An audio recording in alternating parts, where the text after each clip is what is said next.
Oh, the weather outside is frightful. But the fire, it's so delightful. And since we've no place to go, well, let's play video games. That's it. That's the end of the song. It's the holiday season, folks, and your Cartridge pals, that's us, have gotten into the spirit of giving. Normally we just give sick burns to Cody's self-esteem, but this time we gave each other the gift of cheap games. It's Secret Santa week. I gave Nikki the chance to send cars into the ocean, just like the good book tells you to, in Polybridge. Nikki gives Cody a ticket straight to Green Hill Zone by way of Mirror's Edge, in Refunct. And Cody helps me to come to terms with my love of good puns and good puzzles, in Escape Goat. All this and Hylian motorcycles. How do they work? It's Cartridge Blowers, episode 122.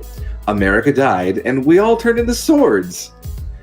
The weather outside is actually not frightful. I guess I lied, and I feel bad about it. It's like 1:30 a.m., but it's just kind of a normal, kind of cool night. I guess if you're afraid of the dark, if that's weather, I'm not really afraid of the dark or anything, really, except for coming up with bad endings to YouTube show openings. Luckily, I never badly that messed up that way. Oh, beans.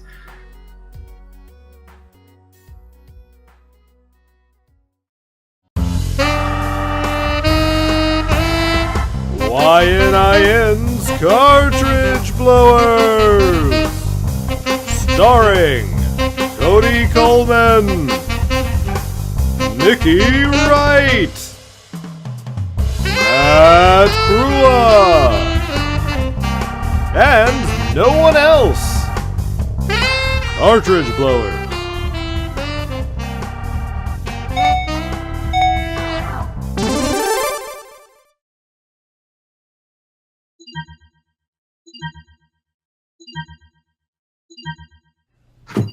Hello everybody, and welcome to YNIN's Cartridge Blowers, the show where we give video games a second chance to make a first impression. I'm Cody Coleman, and with me as always is Nikki Wright. Happy birthday, Cartridge Blowers. And Matt Crua. And incidentally, happy birthday, Jesus. Alright, Wait. cool. Neither one's birthday currently, but... I thought you were making the, man, I thought maybe, Cartridge Blowers was the savior of the earth or something. That would have been amazing. Oh, man. There's still time. All right, new mythology around Cartridge Blowers. Yes, we can call our new religion blowing. I don't know. No. Well, show over. Thank you for watching. Like, subscribe, and leave a comment. Goodbye, everybody. Don't leave a comment. Just kidding. So Please don't comment. What? You never do. It's fine. So this is the show where in the second half we will play video games based around the theme. And this time the theme is we are all not so secret Santaing each other. We each bought a game for someone for the holidays and we played it. And you get to see how that turned out a little bit later. If you are watching live, as you can almost every other Friday, you're just going to have to watch us talk and say all the other stuff in the meantime.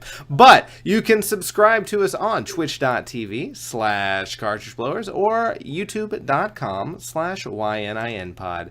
They're popping up in the lower corner right later. So, So, this is the time where we just talk about the stuff that we played, guys. What did we play? Anything worth talking about?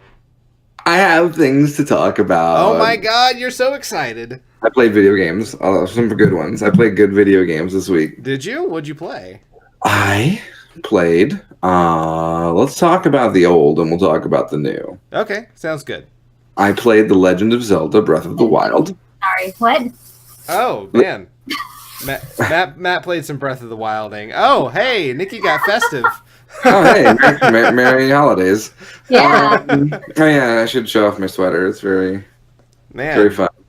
That's pretty cool. I don't have any Christmas sweaters, so I just went and found Garland, and I'm wearing it as a scarf. Yes. As a garland. Good job. You look so Christmassy. It's amazing. Festive? Yeah, I love it. Oh my god, it's itchy and it's noisy. Yeah, Jesus Christ. You don't have to keep wearing it if you don't want to. Cody is cosplaying as Chuck from Dead Rising too. For some reason. It's just my normal Christmas attire. I have a chainsaw in the corner. Yeah. So let me talk to you a little bit about the games that I played. I played Legend of Zelda: Breath of the Wild. It released some DLC. How is the DLC? Oh no, I dropped my phone. The DLC is I'll put it the way I put it to Cody earlier. Did you like the shrines? Yeah, they were all right. The DLC is good then. It is so. Basically, this DLC is you start out and you have kind of a quest where you are on the Great Plateau, and you have a weapon called the Ultimate Obliterator, which is a badass name. Right? And it is this big club, and it kills everything in one hit. That's incredible. Wow. But it also forces your health to be a quarter of a heart forever. Oh, no. So you die in one hit as long as you hold it. And so the challenge is you have to do these 4 new shrines that pop up on the Great Plateau and beat some monsters in order to unlock the shrines, and then complete all of the shrines in order to unlock the next part of the quest. Okay. And then after that, you drop the Obliterator. Everything goes back to normal. But it's very cool. It's this kind of it's a neat, interesting take on the combat challenges. Okay. Then you get basically for each of the 4 divine beasts, there are 3 shrines you need to find for each beast. And to find those, you normally have to use a photograph that has appeared on a weird rock formation that appears near the divine beast itself. Cass sings you a brand new song for each hero and gives you hints on how to find the shrines. You have to complete these challenges, most of which are pretty fun, and then you unlock the shrine and you must complete the shrine. Then, when you're done with all of that, see, that's 1, 2, 3, 4, 5, 6, 7, 8, 9, 10, 11, 12 new shrines, along with all the challenges you have to do to unlock those shrines. Then you go back to the Shrine of Resurrection, and there is, spoiler alert, I don't think it's too much of a spoiler, a new divine beast. Oh, really? I didn't know that. That's cool. Yeah. With a really cool boss that I definitely will not spoil at the end. All right. But a brand new boss that is very difficult, but a lot of fun. And then when you beat that, you unlock, of course, the highlight of the DLC, the Master Cycle Zero, which is a motorcycle that you can drive around Hyrule. Oh, I have heard about really this. It's badass and it's great and I love it. It looks really stupid. No, it's great and it's fantastic and a lot of fun. All right, now fight. I really enjoyed the DLC. I played through it in a couple days, and all the shrines are really cool. There's some new ideas that haven't been used in them before, and a lot of tense moments inside of them. And I don't know, it's a good DLC. Plus, you get some new story elements, like nothing major, but just some nice character development for the 4 champions. That's cool. Zelda. And they more so take the form of like the memories, kind of.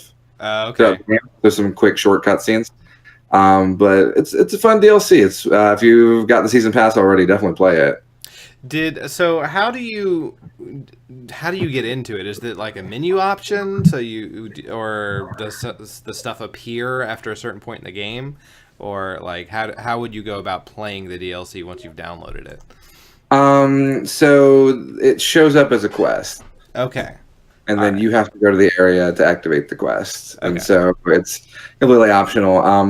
As opposed to the Master Quest DLC 1, however, which could be accessed from, I believe, the beginning of the game, this DLC you have to have beaten all 4 Divine Beasts at least. Okay. So if you're like rushing to beat Ganon with just 1 Divine Beast or something, no dice, it's not going to happen.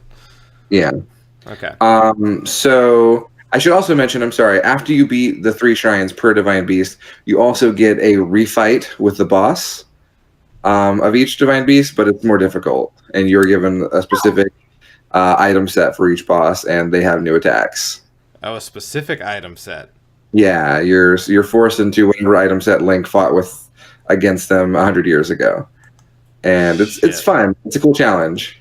All right, yeah, no, no making it super easy with just fucking lightning swords and whatnot. You can eat food beforehand, but that's about it. All right, with awesome effects. So yeah, I highly recommend the DLC. It's a lot of fun. And then I've been playing Xenoblade Chronicles 2 for the Switch as well, which is a JRPG. You play a guy named Rex, and it's this very strange world where everyone lives in the clouds, and there seems to be no planet, and there seems to be no land at all, in fact, and everyone just kind of lives on the back of floating monsters. Cool. And that's a JRPG premise if I ever heard one. Yeah. It is a... if you don't like JRPGs, you will not like this game. Okay. If you are interested in JRPGs whatsoever, you'll probably like this game a whole lot. It has a killer soundtrack. It has really cool battle system, though it's kind of slow to unlock. Okay. And like, I'm in the 3rd chapter, so I'm probably about like 4, maybe 6 hours in. And I still haven't unlocked the ability to have... So let me explain, I guess, combat. You fight, and you also have with you your blade. And your blade is your weapon, but also it's a living being.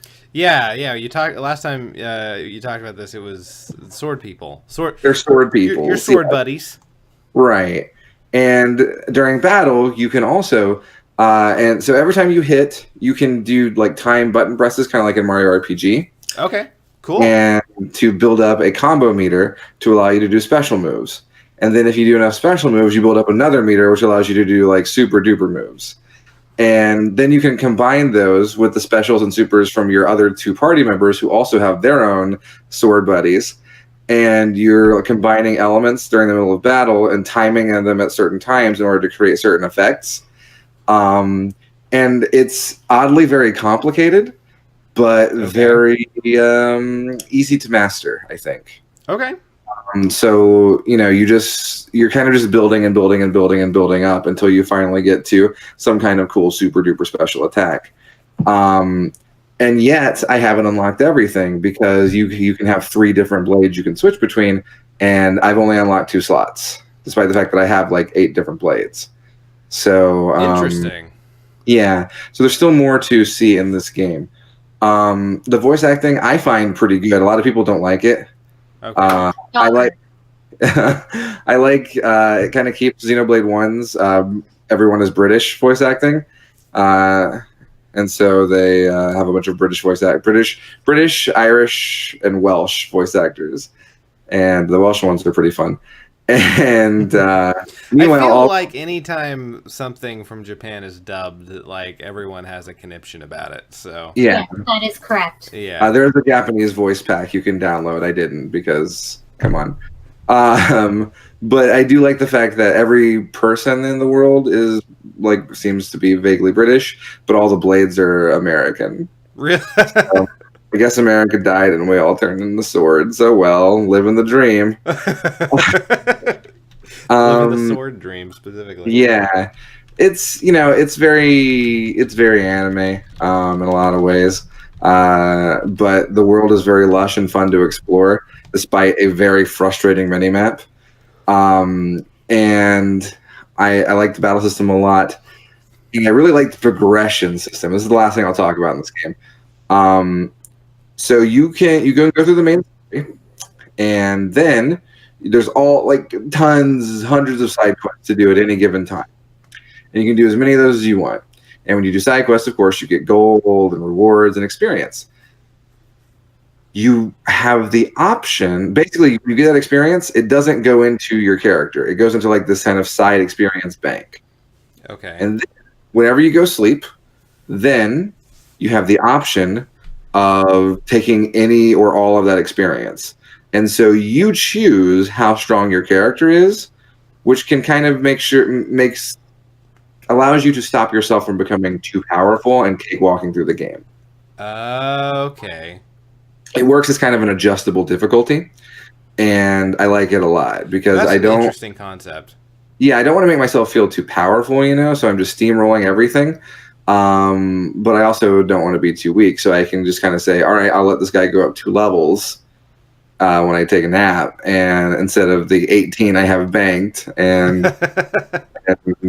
see how far that takes me to the next town. There's also lots of fun, weird physics system things. I push my party off cliffs a lot. It's a lot of fun. Does that kill them? No. Okay, cool. So, like, how is this, like, if I had not played the original, how would playing this one go?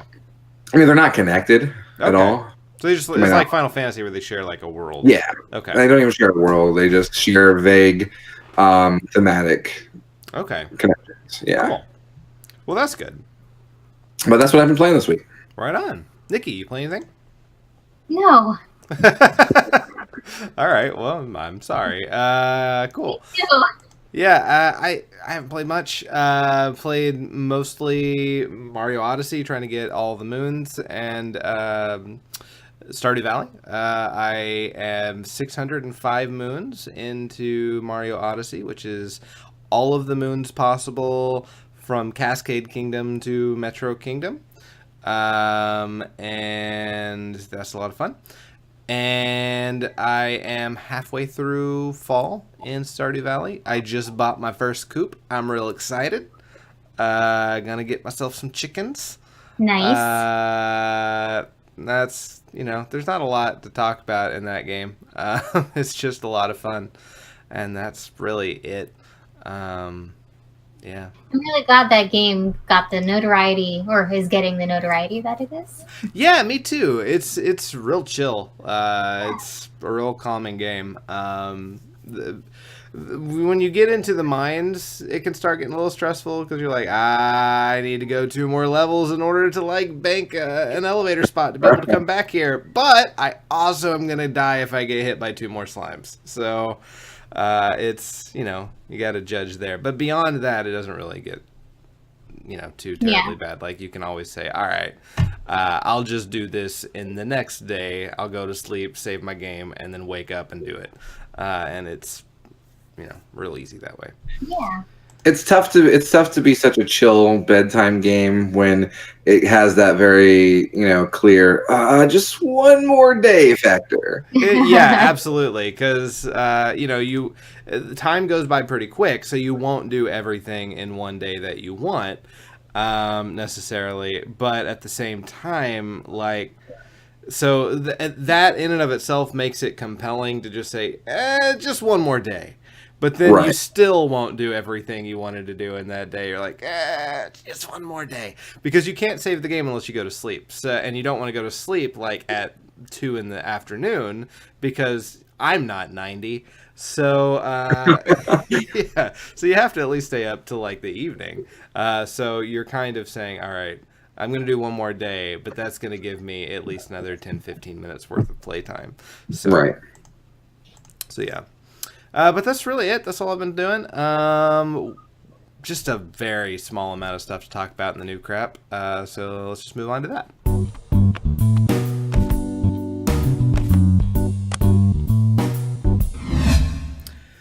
So, Matt had something he wanted to talk about that actually just came out. Sure. But we didn't talk about it. I am a fool and I closed the title of the game. So I'll have to Google it while I'm talking about it.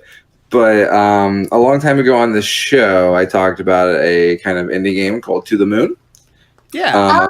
Yeah. I played a little. You gave me that. I played a little bit of it. Yeah. It's a very short kind of RPG Maker-esque game that has a lot going for it. It's got a lot of heart, and it's a very emotional game.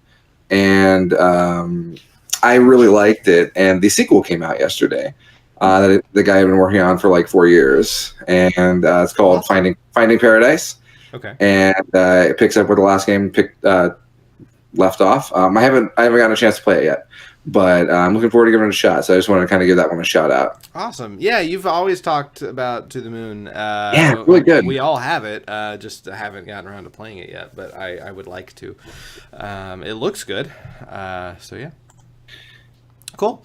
Anything else you want to say about that before we move to the next one? No, I just yeah, that's it.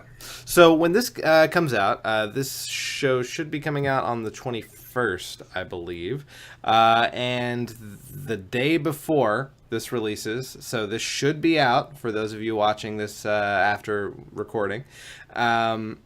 Bridge Constructor Portal comes out, which is a Bridge Constructor is a game where you have to build bridges and make them sturdy and able to support trucks and get them from point A to point B. This is that concept, but it takes place in Portal's universe, where you have the addition of portals, the goos, the light bridges, everything that's in a Portal game to also help get your cars from point A to point B. And it's a really weird mashup game that I'm super surprised is existing. And they're getting Ellen McLean to come back to voice GLaDOS. So it's an actual addition to the Portal franchise, but it's really a kind of far departure from the first-person puzzle game that it was before. It kind of seems like a bit of a mobile game. It does, and I did not say this like I normally do, but it's coming out for iOS, Android, and PC. So I'm hoping they don't transaction you to death to where it just feels like you're just playing a commercial all the time, like a lot of mobile games do. But it is a mobile game, so... I think it's Switch, and I think it's getting console release.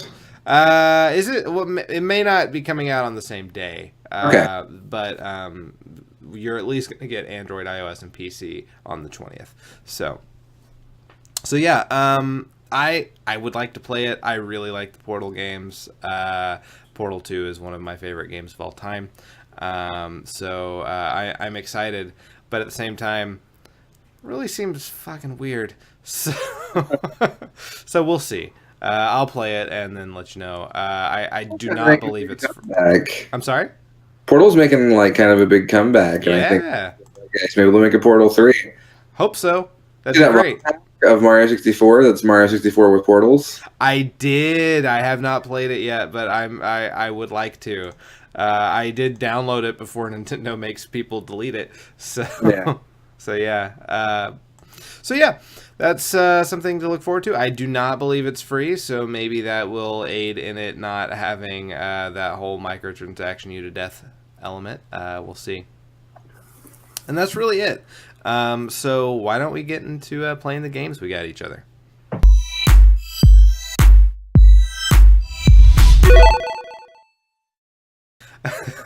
So Nikki, like I said, this is games that we bought for each other, and you are up first because you did not get to play a game last week. So that's true. I didn't. So Matt bought me a game called Polybridge, and it's really funny that you mention a bridge building game because that's exactly what this game is. Right on. So you already kind of introduced the concept. Like there are no portals, but it's everything you said up to portals. Okay. So, cool. All right. Awesome. Is there anything else you want to say, or should we just get into it? I suppose we could just get into it. Okay. Sure. So the music's really good. There's a really nice tutorial. I mean, I don't know how the game that you mentioned plays, Cody, but it's probably a lot like this. It looks pretty similar, yeah. Yeah. Cool. You select different materials, you choose like different ways that they can connect, and when you're done, you send your car over the bridge, and either it is successful or not. This seems pretty easy, Nikki. This one right here. I dig the transition to this style. So like you see me like moving my mouse around, it would not go to the next level. Oh no. That's interesting. No, it's because it had to load the scoreboard or something. Oh, that's right. You're still on original Nikki computer. You're not using your new one yet. So I'm speeding this up because, like, I fail here, and I realize, like, almost immediately, like, why A, I run out of budget, and, like, B, why I fail. But I didn't think it through all the way. So, but I was like, I'm just gonna leave it in because it's funny to watch the car full of people die.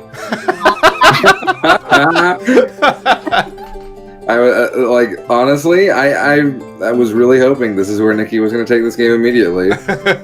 Like, car death. Yeah. Oh, did I? There we go. So they just fall into the very polygonal water.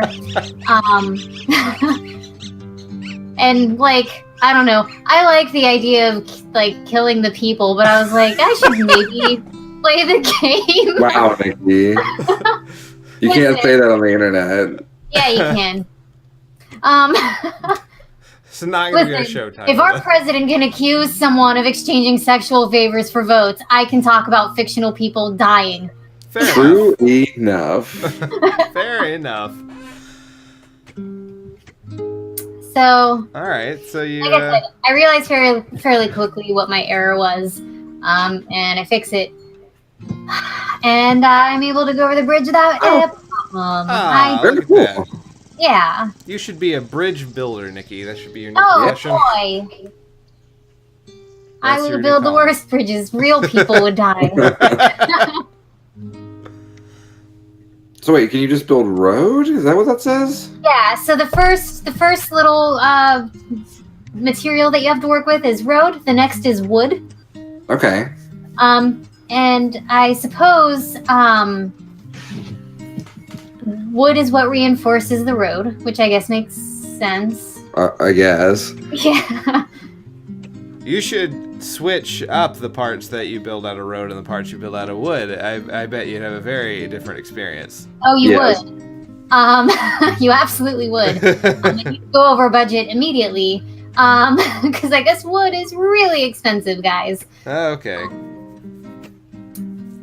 Are these tutorial levels? No, these are the levels after the tutorial. The tutorial was like 8 levels. Oh, wow. So, I was starting to record those, but I was like, man, the tutorial is going to be really boring to watch. So, yeah. And by this point, I'd been recording for like 30 minutes, and I was running out of space because I have very little space left on this computer. So... It's time to get that other one built, Nikki. I need a case! Oh, well, all right. I'll make a case. Hey, Nikki, go buy a case. That's my case. I've put it, Out there. Very compelling. Oh, shoot. Now you're angled. I'm angled, and so I'm like trying to figure out, like, what do I do?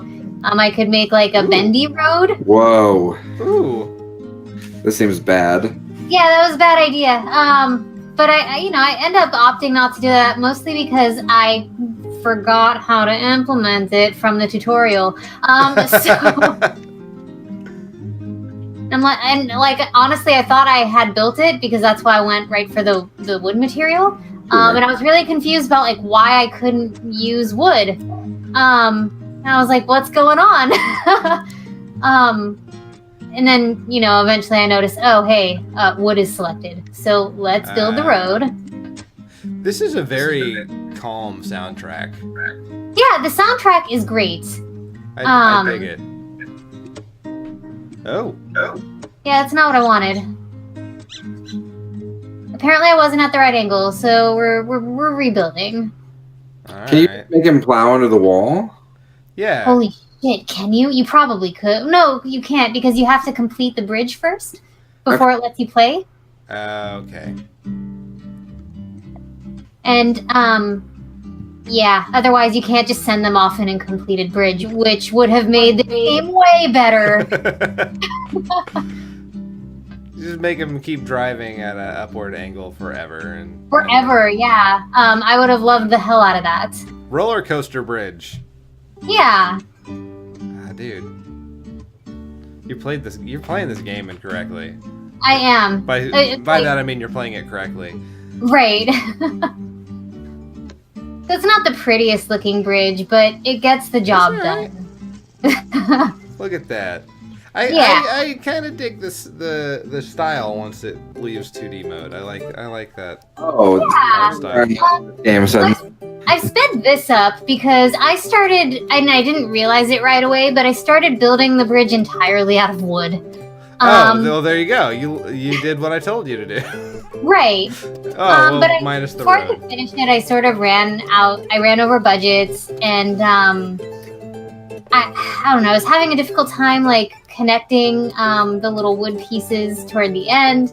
And I was like, what the hell is, going on? And then I realized, oh wait, I'm building my entire bridge out of wood. It is going to completely fall. I want to see. Which happens. Like, in the tutorial, they set it up for you purposefully that, like, it tells you, oh, we just taught you this, now just build this other thing. And they conveniently forget to tell you that you need to add something else. So if you just have, like, a bridge without any support, it literally just falls into the water. They trick you into murdering people? Yes, they do. And so the tutorial is really great in that regard, just because, it's fun to just watch the bridge collapse and the cars drive over anyway.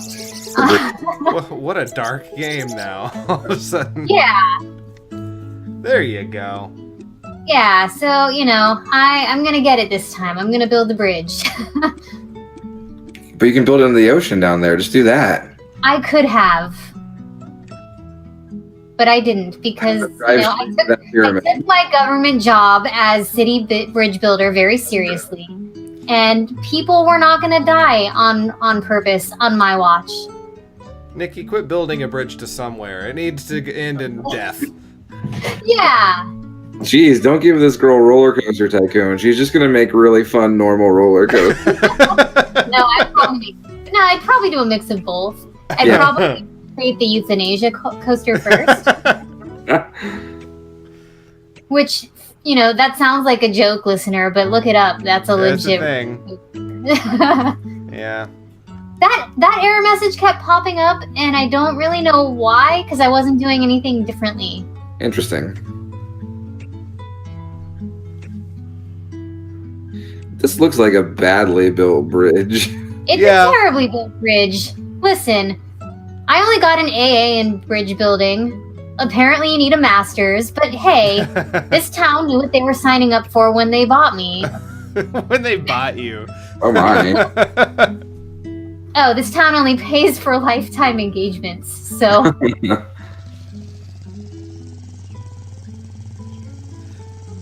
Do they ever have any levels where, like, the number of cars increases the weight? So if you built a bridge the same way as you did previously, it would fail? Yeah, absolutely. And they have, like suspension bridges. And actually the next bridge that I was supposed to make had suspension, like, cables that you were supposed to utilize. But I couldn't remember how to do it.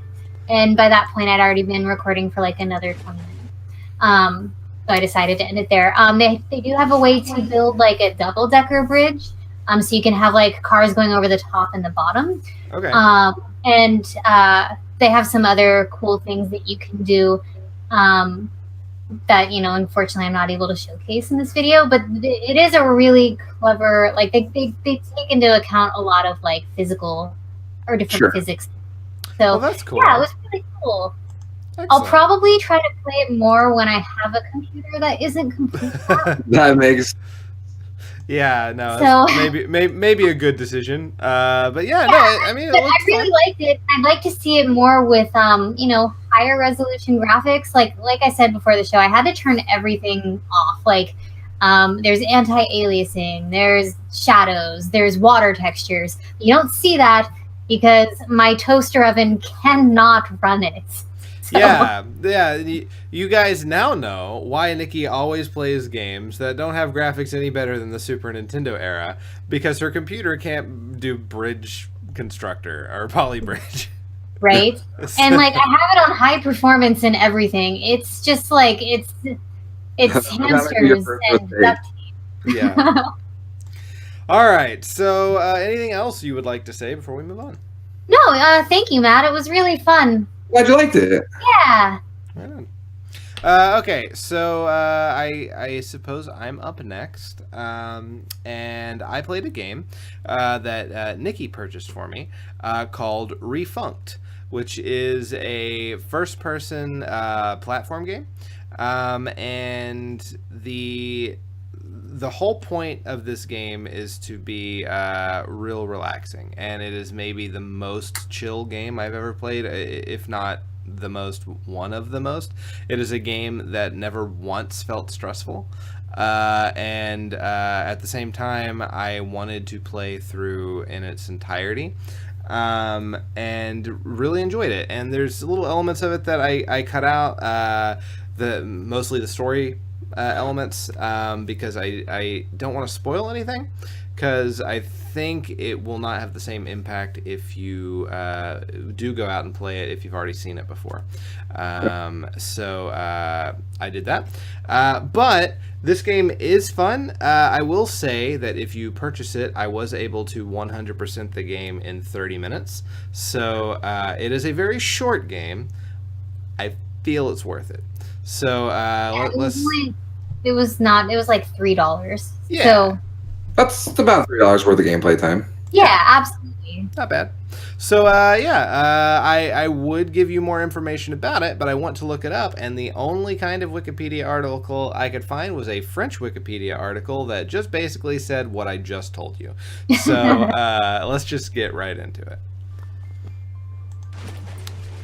Alright, so you can see, you start in this sort of water area with these little platforms that have lifted up into the air, and you go to get these little red dots, and that is the main goal of most little areas, is to jump up and get to the next red dot to make the next area lift up out of the ocean.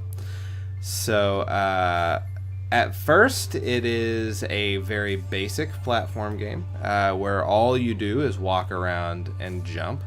Nothing else to it.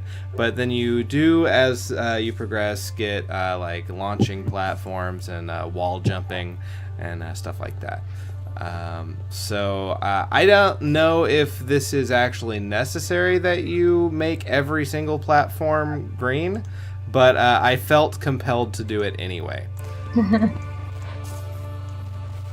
Also, this is a game, the music has a very big effect on the whole relaxation element of it. It really seems to fit. I really enjoyed it. Yeah, the music seemed really cool.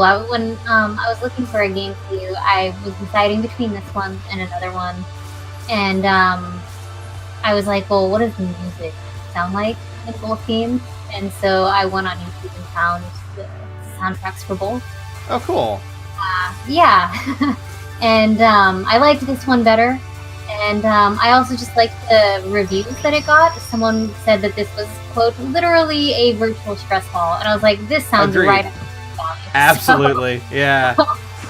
So you'll see, I just picked up a red cube, and that little achievement popped up. And that's how the story plays out in this game. As you collect those cubes, the achievements will pop up, and it will kind of reveal the story through the achievement title, which is kind of neat. I feel like you're in some kind of Mirror's Edge Green Hill zone. Yes. Yeah. That's a perfect explanation or description.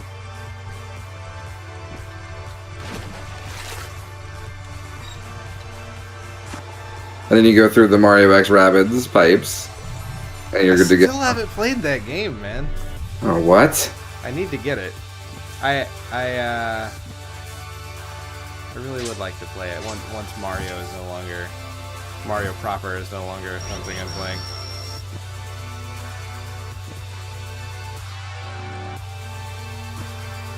So yeah, so there's the little platforms. I was trying to avoid jumping on it there, so that I could get over here, but I failed. So, as you can see, the platforming doesn't look super difficult, but it still feels satisfying. Sure. Seems like a pretty basic like game that someone made in Unity or something. Mm-hmm. I think it's an Unreal Engine 4 game, but yeah, I mean... Nice. Yeah, I made it. Yeah, you did.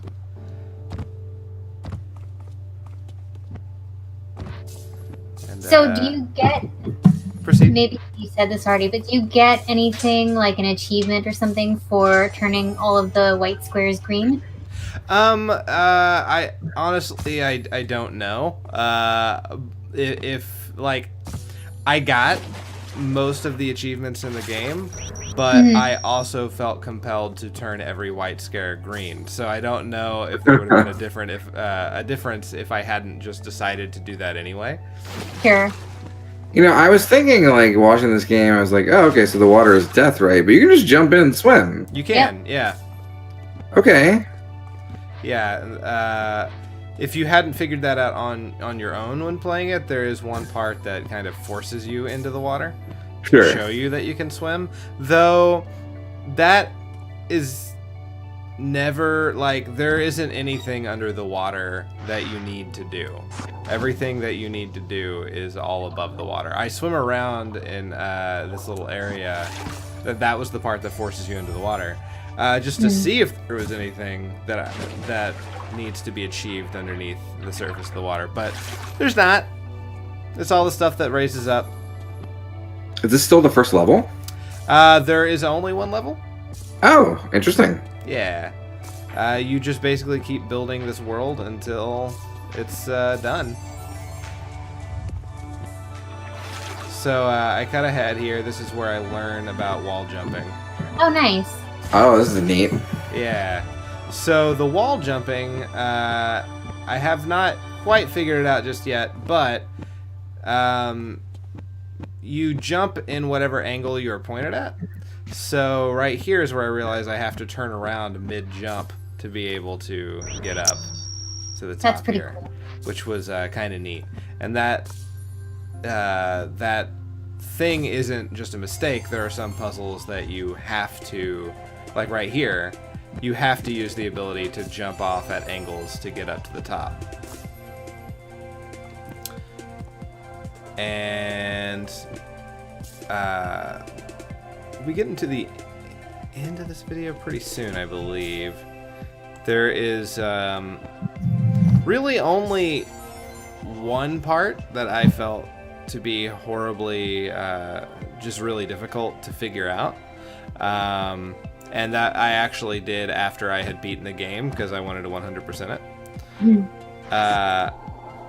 And I'll show it to you when we get there, but it was the only thing that they did not kind of have something that teaches it to you. So this is the platform, the spring platform. I haven't figured out that's what that is yet. Oh, I see. So you have to jump while on it to jump up. It doesn't automatically bounce you. Is there a story to this game? There is a communication with the player. Okay. You said it was through the achievements, but I mean, like, The what is achievements, that story? What are you? So I don't want to say too much because the reveal is fairly is meant to have a certain impact to the player. But basically, this Are you like your own dad? No, it's kind of a feel-good kind of thing. But Oh, you're your own baby. You're your own baby. You're a baby. This is the fallopian tube. Right? Yeah. So yeah, this is just a world that deteriorated, fell into the water, and you are raising it out of the ocean. And there is no apparent reason for you doing it except that you just want to jump on shit. Then the Atlanteans show up at the end and are like, "Oh, thanks. We've been trying to do that for like ever." Yeah, right. But our damn fins wouldn't. Yeah. Stupid dumb fins. Okay, so this is the one I found rather difficult. Ooh, Yeah, that was quite a jump. Yeah. this game could do with a double jump. Yeah, it could. You have one, don't you? Nope. Okay. So if like you jump while you're on your way up, do you jump higher? Yeah, it looks like he's getting some momentum there. So Yeah. this is where I found out that Nikki is correct. Nice. This game does not teach you anything. This is a game that teaches you through game design what you need to do and let you kind of figure it out on your own. There's no hand holding in this game at all. So, as a result, there's very little reason for you to naturally come to the conclusion that you can jump on these platforms to gain momentum, which ultimately I had to do. So figuring that out was a pain in the butt. But I very much appreciate it. I'd say I'd play it again, but I 100%ed it in 30 minutes. So There's no reason to ever. Right, Yeah. exactly. But I really enjoyed it. It was Good. I played it before work. It was a real good way to get into a good spot before work, and I appreciate that. Yay. Yeah. So yeah, that's it. Matt, you're up next. Okay, so Cody got me a game entitled Escapegoat, which is a very fun video game title. I had heard of Escapegoat a long time ago. It got released for PS3 and Xbox 360, and I believe was in a featured Xbox Live indie title. Was it? And yeah, and it's basically it's a kind of 2D platformer. A puzzle platformer, kind of, I would say, in the vein of maybe Super Meat Boy, though not as dumb and ridiculously challenging, and more focused on puzzle solving. You are a goat. You are trying to escape. The end. You have a mouse, and he's your friend, and there are sheep that you want to make sure also get saved. Okay. Made by a developer named Magical Time Bean. Okay.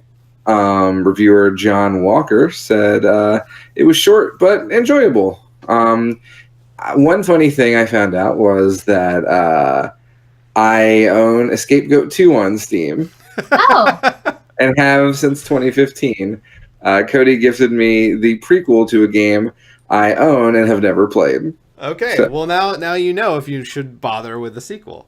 now I've got the whole set. All right, on. Cool. I'm glad to do that for you, buddy. So let's play Escapegoat. Let's do it. So you are imprisoned, goat, for the crime of witchcraft. Now dwell here with the others for all eternity. You're a goat that does witchcraft?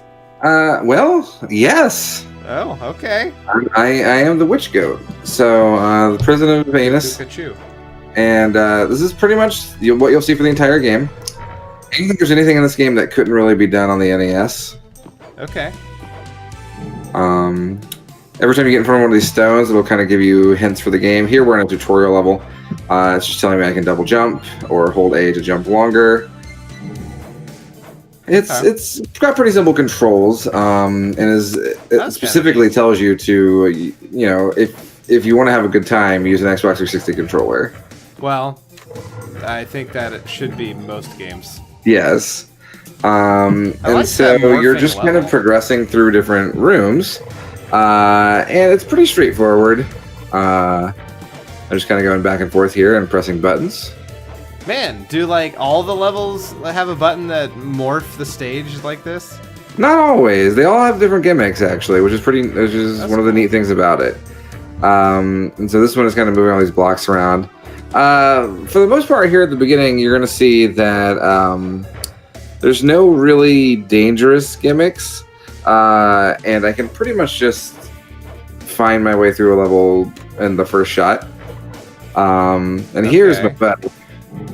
Hey. Trying to escape? Well, you're not alone. I'm going with you. So now I get my mouse out ahead of me, and he can press buttons that are in caverns that I can't get through. That's cool. I can recall how to be. He sure was trying to go the long way. Yeah, I messed up with my mouse, as is always the case with me. You can throw him, he'll climb up walls, and he'll walk upside down and all kinds of things. But he'll press buttons, and that's really all you truly need. I also press B while holding down to drop him in place. Okay. Which gave me some platforms here. And you don't have to bring your friend with you, though I want to. So, Well, yeah. this room teaches you all about the other major control feature, which is dashing, using a right trigger to dash. I want to destroy this rock, so this rock turns that weird thing in the background, and then we destroy all of these boxes like a cool guy. Yeah, what the hell is that thing in the background? Where at? The thing you made spin with the rock. Yeah, I don't actually know what it is, and it shows up in a lot of other levels, and it's kind of vague in its usage, if that makes sense. Okay. You won't see it here, but one of the later levels, I have to go on this conveyor belt around a room that has no floor, and there's a lot of those twisty things in there, and like I don't know when it will activate it or not, and it's very strange. Oh, you need that key. Okay. Yeah, so this kind of teaches you need keys. We're in the tutorial levels, but they're short and fairly easy, so we can kind of bust through them. I'm digging the style of this game so far. It looks fun. Yeah. It's it reminds me sort of like maybe not Doug, but like similar games. Sure. Yeah, I can see that. A lot of the style reminds me of kind of old PC games. Yeah. Yeah. Oh yeah, so I should mention I got a magic hat, and I put it on the mouse, and it allows me to press X to the point where I can warp to wherever my mouse is. We'll kind of just trade. Oh, okay. And so like That's the mouse, cool. it can't grab keys, so I have to get myself in there to get the key. And I'll just put the mouse out there, switch places, and move on to that room. Buy mouse. Yeah. The magic hat disappears whenever you go through a door, though, so you can't keep it. Well, that's lame, but I guess I get that. You get it where you need it. It's part of the puzzle progression. Yeah. And so now you get this kind of Mega Man into the game boss selection thing. And each one of these doors sends you to another 6-room corridor that have their own set of puzzles, normally with their own gimmick. So, Ruins of Red Clay and the Frozen Corridor, I just decided to get rid of the ice level first. Okay. Made the most sense. Yeah. At least it's not a water Dashing level. feels really good. It's a very intuitive to control game. Oh, Okay, so you can throw you your can't- best friend. yeah, you can throw him. He can't climb on ice though. Oh, I gotcha. Yeah, so I'm trying to get him on there. There we go. If you press both buttons, I can just kind of go through here. Oh, that's handy.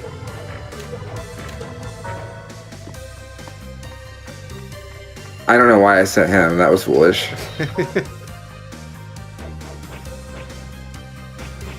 So far, no enemies. No, not yet. There are enemies in this game though. Okay. And I will not say they are few and far in between. Okay. Here I'm just trying to do things so I can hopefully speed run the room. Okay. I wanted to be. They're skulls, but they remind me of the creepy masks from Mario 2. Sorry. I could see that. No, yeah, the Phantos. I was thinking that too. And if they started chasing me, I would freak out.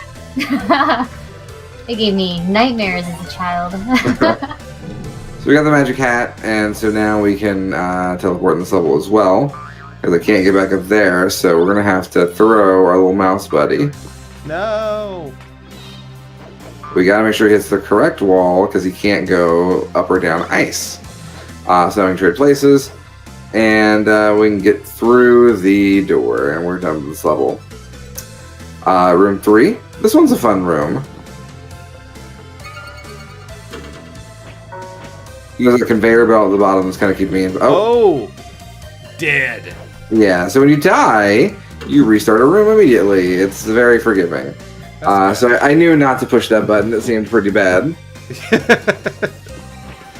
I didn't want to push that one either. I just want to get the key and move on with my life. Oh. Oh wait, I pushed the button to drop those brown blocks down there in front of that key. So if you get stuck, you can retry with the back button. Nice. Which I got stuck. Aw. Yeah, so let's try this one more time. We get the first key. Then we want to go and get the second key, but let's get this one down here first. Yeah, there you go. Then we'll go get Do you have the teleporty hat? No? I don't.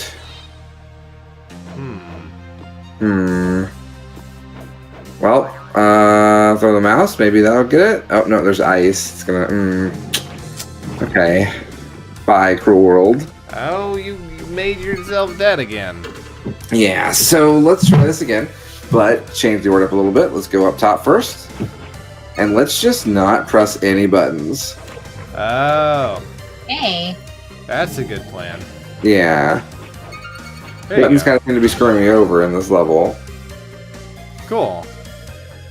And here I That can... was really Yeah, it's a pretty good puzzle. challenging, I think. Yeah. Yeah. So here I've got a little ice pushing puzzle. And I've got these 4 buttons on the left that I need to push all at the same time in order to access the door. I see what you're supposed to do. Yeah, it's a fairly simple thing, though I don't actually see it at first. I'm like, let's get through it 2 out of the way, and then let's... Oh man, what have I done? You gotta make an ice stack, buddy. I do. So let's get that down there. I don't need that. Now let's try and make our cool stack. There you go. Give it a 3 push. Come around. Come around here. And there's our 4. And we can very easily push it right into the buttons. There we go. And... 1 more. Alright, so there's a key that we have to get, and it's up there surrounded by buzzsaws. We also have a magic hat we need to get, but we can't get to that. The buzzsaws are also stopped by ice, just like my fun mouse friend. Did you throw your mouse friend into a buzzsaw? I very much did. Rude. I don't see a problem with that on an ethical level, do you? A little bit.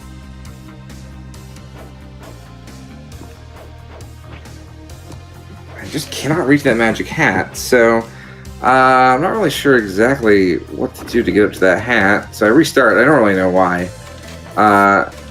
And so instead, I didn't notice these platforms apparently. So let's just There you use go. platforms. Push all these buttons. Yeah. Boom. All right. So this is easy. Now I get it. We'll get up. We'll push that. Okay. Yeah, that's pretty simple. Then I have to still get in and get that key, but it's a little easier because I'm afraid of buzzsaws. I'm definitely allergic. Right. I'm like, no, don't just stand there. Bust a move, idiot. Get over there. Aw, buddy. Get over there. Teleport, get the key, teleport back. And we're good to go. And then we get a sheep, because for some reason goats like to help sheep escape. There are other major enemies later on. I played this I played it through 2 or 3 more corridors immediately after finishing this video. Okay. And there are like these weird Grim Reapers that come out, and they are very scary. And they chase you around and throw fireballs at you. Cool. But yeah, so each kind of corridor is different and has its own little puzzle set, and they're all pretty fun. Can your little headbutt dash act as an attack? Not in my experience. Okay, so you don't really have much defense. Right, again. yeah. Okay. Everything kills you in pretty much 1 hit. Right on. Yeah, but it's a lot of fun. Thank you very much. Yeah, you're welcome. I'm glad you I'm going to liked probably finish it. So. Awesome. And then you have a sequel. Indeed, yeah. So yeah. All right, so that's pretty much it. No one played a bad game, I don't think, so that's good. We're good friends. Yeah, no one bought someone. We like each other. It's weird. It's amazing. Yeah, decades of friendship will do that, I suppose. Yeah. All right, so before we go ahead and end the show, Matt, what are we doing next time? So, it's kind of like Christmas still. A little bit. You know how you ever read The Gift of the Magi? Yeah. So it's like, I got you coloring book and you got me crayons, and like we traded each other's gifts, and I sold my hair. It's the whole thing. But in this case, the gift is different. Okay. Because I got you a wonderful military horse, and you got me a gigantic metal suit of armor. And gosh, what are we gonna do? I don't know. I think we'll have to come together, combine our powers, and play medieval games. Okay. All right. Cool. Yeah. Anything with knights, wizards, horses, whatever's you got. Dragons. Dragons. Yeah, it's a very musical beast. Cool. So that's what you have to look forward to in 2 weeks. Is there a King Vitamin video game? Ah, Oh, shit. dude. Oh, shit. Someone make it before next week. Cool. All right, then. So that's what you have to look forward to. Until then, I'm Cody Coleman. With me, as always, is Nikki Wright. Happy birthday, Cartridge Blowers viewers. And Matt Crua. Happy birthday, everyone. Correct. Until next time, don't die. But, Matt, what should they do? Keep on blowing. Correct. Good night, everybody. Bye.